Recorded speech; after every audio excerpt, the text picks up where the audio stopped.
औज़ुबिल्लाहिमिनश्शैतानिर्रजीम बिस्मिल्लाहिर्रहमानिर्रहीम। आप लोग मेरा यूट्यूब चैनल देख रहे हैं बायोलॉजिक ब्रेकडाउन। आज का हमारा टॉपिक है क्लास 9th का यूनिट 2 चैप्टर 2 जिसका नाम है बायोडाइवर्सिटी। चैप्टर 2 को समझने के लिए हमें सबसे पहले ये पता होना चाहिए कि जो बेसिक टर्म्स हैं या बेसिक जो डेफिनेशंस हैं इस चैप्टर की, जब वो हमें अच्छी तरीके से समझ में आ जाएंगी तो हमें ये चैप्टर भी जो है वो बहुत इजीली समझ में आ जाएगा। तो इसका सबसे पहले फर्स्ट हेडिंग ही यही है कि definition and introduction to biodiversity. अच्छा, ये इसका छोटा सा इंट्रोडक्शन है कि the similarity among living organism is that they share all the characteristics of life. बहुत सारे लिविंग ऑर्गेनिजम्स होते हैं जिनके अंदर बहुत सारी ऐसे कैरेक्टरिस्टिक्स होते हैं जो कि सिमिलर होते हैं।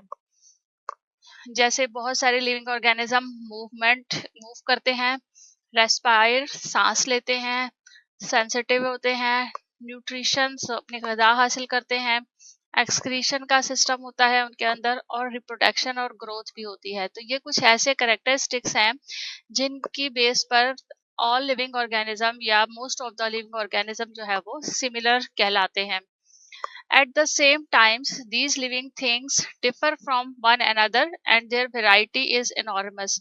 और बिल्कुल इसी तरह से जैसे उनके अंदर बहुत सारे सिमिलर कैरेक्टरिस्टिक्स पाए जाते हैं, उसी तरह से उन ऑर्गेनिजम्स में, उन लिविंग जो ऑर्गेनिज्म होते हैं उनमें बहुत सारे ऐसे कैरेक्टरिस्टिक्स भी होते हैं जो वो आपस में एक दूसरे से उनके मुख्तलिफ होते हैं।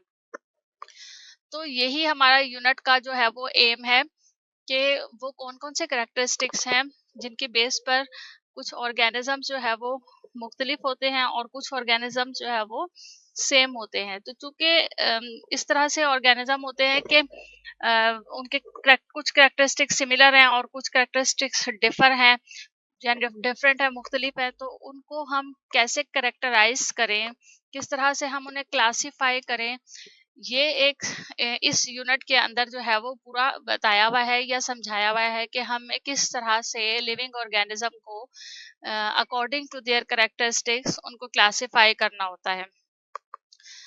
उम्मीद है आपको ये छोटा सा इंट्रोडक्शन समझ में आया होगा। अब हमें जो बेसिक डेफिनेशंस हैं उनका जानना बहुत ज़रूरी है कि बायोडाइवर्सिटी से क्या मुराद है। अगर हम इसके मीनिंग्स देखें तो बायो का मतलब तो जो है वो लिविंग थिंग है, लिविंग्स है, और डाइवर्सिटी इज इट्स मीन कि उन लिविंग थिंग्स के अंदर क्या डिफरेंट चीज़ें जो है वो मौजूद होती हैं, किस तरह से वो एक दूसरे से मुख्तलिफ होते हैं। तो if you look around you will find variety of various kind of organism. अगर आप अपने इर्द गिर्द देखते हैं तो आपको बहुत सारे किस्म के ऑर्गेनिज्म मिलते हैं, मुख्तलिफ होते हैं। The term biodiversity comes from biological diversity. तो ये बायोडाइवर्सिटी जो वर्ड है ये कहाँ से निकला है? ये बायोलॉजिकल डाइवर्सिटी से जो है वो अराइज हुआ है। यानी वो कौन सी डाइवर्सिटी है, वो कौन से मुख्तलिफ तब्दीलियां हैं जिनकी वजह से लिविंग ऑर्गेनिज्म के अंदर जो है वो कैरेक्टरिस्टिक्स मुख्तलिफ हो जाते हैं। Biodiversity has ecological and economic importance. तो चूंकि बहुत सारे लिविंग ऑर्गेनिज्म के हम कैरेक्टरिस्टिक्स के बारे में पढ़ते हैं तो हमें जो है वो ये पता चलता है कि ये इकोलॉजिकल कितने इम्पोर्टेंस हैं और इकोनॉमिकली कितने इम्पोर्टेंस हैं। It provide us with nourishment, housing, fuel, clothing. बहुत सारे ऑर्गेनिजम्स होते हैं जो कि हमें बहुत सारे फायदे पहुंचाते हैं। कुछ जो है वो नरिशमेंट देते हैं, कुछ जो है वो हाउसिंग के लिए यूज होते हैं, फ्यूल के लिए यूज होते हैं, क्लॉथिंग वगैरह के लिए यूज होते हैं। तो इस तरह के बहुत सारी लिविंग ऑर्गेनिजम्स होते हैं जो कि हमारे लिए बहुत ज़्यादा इकोनॉमिकली इम्पोर्टेंट होते हैं।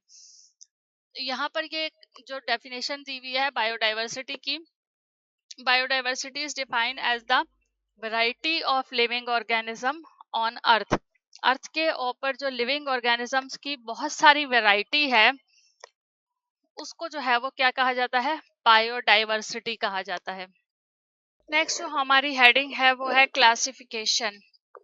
क्योंकि लिविंग ऑर्गेनिज्म जो है वो हमने पढ़ा कि बायोडाइवर्सिटी है, उनके अंदर बहुत ज़्यादा जो है वो कुछ ऐसे करेक्टरिस्टिक्स भी होते हैं जो कि सिमिलर होते हैं, कुछ ऐसे करेक्टरिस्टिक्स भी होते हैं जो कि डिफरेंट होते हैं। तो उन करेक्टरिस्टिक्स की बेस पर लिविंग ऑर्गेनिज्म बहुत सारे ग्रुप्स में डिवाइड हो सकते हैं। तो उसको अगर हम उन ग्रुप्स को या उन लिविंग ऑर्गेनिज्म को अगर हमें स्टडी करना हो तो हमें बहुत ज़्यादा मुश्किल पेश आती है। तो उसके लिए साइंटिस्ट ने क्या किया कि एक सिस्टम और जो है वो निकाला कि उस सिस्टम के जरिए क्लासिफिकेशन कर दी लिविंग ऑर्गेनिज्म में। तो ये हमारा जो सेकंड टॉपिक है वो है क्लासिफिकेशन, और इसमें हमें क्लासिफिकेशन की डेफिनेशन पता चलती है कि classification is the grouping of related facts into classes. It is a process which brings together like things and separates unlike things. तो क्लासिफिकेशन एक ऐसा प्रोसीजर है जिसमें लिविंग ऑर्गेनिजम्स की ग्रुपिंग की जाती है अकॉर्डिंग टू देयर करेक्टरिस्टिक्स। तो हम उसकी डेफिनेशन को इसी तरह से बता सकते हैं कि कौन कौन से करेक्टरिस्टिक्स, उनके सिमिलर करेक्टरिस्टिक्स और उनके जो अनलाइक थिंग्स हैं, जो डिफरेंट करेक्टरिस्टिक्स हैं, उनकी बेस पर जब ग्रुपिंग की जाती है लिविंग ऑर्गेनिज्म को तो हम उसे कहते हैं क्लासिफिकेशन। एडवांटेजेस ऑफ क्लासिफिकेशन है कि ये जो क्लासिफिकेशन साइंटिस्ट ने कहा कि हमें जो है वो ऑर्गेनिज्म की ग्रुपिंग की ज़रूरत होती है, तो उसके क्या फ़ायदे हैं, उससे हमें क्या फ़ायदा हासिल होता है। Biologists have devised a way of grouping organisms. The grouping of organism is called classification. ये तो मैंने अभी आपको पहले बताया कि क्लासिफिकेशन की डेफिनेशन क्या है। यहाँ से आप याद कर सकते हैं कि grouping of organism is called classification. Organism की जो ग्रुपिंग है वो क्लासिफिकेशन कहलाती है। उसके बाद ये एक और टर्म है टैक्सोनॉमी। टैक्सोनॉमी क्या है? Taxonomy is the branch of biology concern with identification, naming and classification of organism. यानी ये एक बायोलॉजी की ऐसी ब्रांच है जिसमें ये चीज़ें बताई जाती हैं या इन चीज़ों के बारे में जो है वो नॉलेज मिलती है हमें कि कोई भी लिविंग ऑर्गेनिज्म है तो उसको हमने आइडेंटिफाई किस बेस पर करना है, उसका नेम जो है वो किस बेस पर रखना है, या उस ऑर्गेनिज्म को हमने किस ग्रुप में जो है वो क्लासिफाई करना है। तो ये सारे सारे जो है वो जिस ब्रांच में ये स्टडी किया जाता है उस ब्रांच का नाम जो है वो टैक्सोनॉमी है। तो ये जो कुछ टर्म्स हैं क्लासिफिकेशन, टैक्सोनॉमी, बायोडाइवर्सिटी, इनकी डेफिनेशन जो है वो एग्जैक्ट आप लोगों को बहुत अच्छी तरह से याद हो जानी चाहिए। The scientific study of biodiversity of organisms and their evolutionary relationship is called systematics. अब ये एक और डेफिनेशन है जिसको systematics कहा जा रहा है कि systematics में क्या होता है? Scientific study of diversity.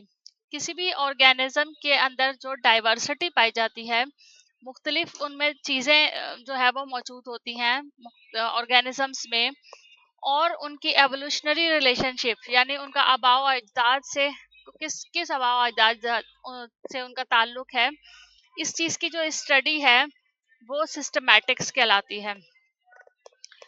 अब यहाँ हमें हमारे पास जो है ना वो 4 एडवांटेजेस हैं क्लासिफिकेशन के, या मेन एम्स हैं और ऑब्जेक्टिव्स हैं कि किस तरह से जो है वो हमें क्लासिफिकेशन जो है वो फ़ायदा देती है।